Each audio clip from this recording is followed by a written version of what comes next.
ఈరోజు దారకొండ సందర్శించడం జరిగింది. దారకొండలో ఆశ్రమ పాఠశాల సందర్శించి ఆశ్రమ పాఠశాలలో కొన్ని అక్కడ వర్కర్స్ అనేది లేదు, తర్వాత కిటికీలు కానీ ఫ్యాన్లు కానీ సక్రమంగా పనిచేయట్లేదని గుర్తించడం జరిగింది. అలాగే బాత్రూములు కూడా ఏంటి పైపులు కట్ అయిపోయి దుర్వాసన వస్తుంది, కొంచెం ఇబ్బంది ఉంది. అది డీడీ గారికి ఫోన్ చేసిన ప్రయత్నం చేసిన డీడీ గారి ఫోన్ అవుట్ ఆఫ్ కవరేజ్ ఉంది. తర్వాత పిఓ గారు మాట్లాడి పిఓ గారు కూడా సెలవులు ఉన్నారని తెలిసింది.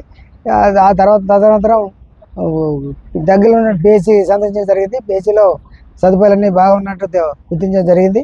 డాక్టర్ గారు కూడా అందుబాటులో ఉన్నారని తెలిసింది. కాబట్టి ఈ రహదారి విషయమై ఆ గ్రామస్తులు బాగలేదు, కొంచెం మరమ్మతులు చేయించి ఏర్పాటు చేస్తే బాగుంటుందని కోరడం జరిగింది.